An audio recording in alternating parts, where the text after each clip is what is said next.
practicality of the situation in India is that, if you look at the government's main policy, which is the national education policy, and everyone's talking about a 50% gross enrollment ratio by 2035.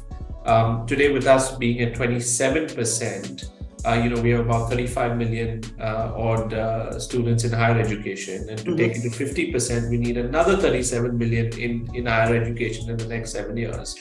And even with an average of 3,000 or 4,000 students per university, you need another 11,000 universities just to achieve that rate in the last 7 years. Right. So any move that opens up the education sector is badly and deeply required.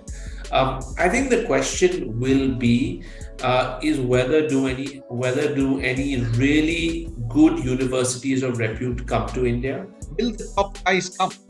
Because remember this, why is Harvard the way it is? Why is Wharton the way they are? Is because of the faculty, right? The faculty is what makes universities tick. Now imagine a faculty, a CK Prahlad or one of these top guys. You're going to ask them to be in 2 universities, so they're going to be effective in the university, the base campus, and then you're telling them now you've got to pull your weight in the new campus. So it's going to be a very difficult choice for them. And so the top universities have clearly said, no, this is not our world that we are interested in.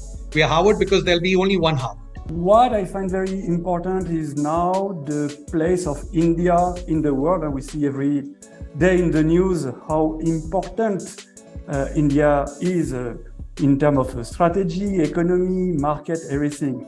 I think all students need to be trained to international standard to really understand how to address Indian companies that are spread all around the world, but also foreign companies in India, and be important actors in this market. So for that, I'm very welcoming any foreign universities coming to India. It can only help. I'm going to take the premise that this model will work over 10 years eventually.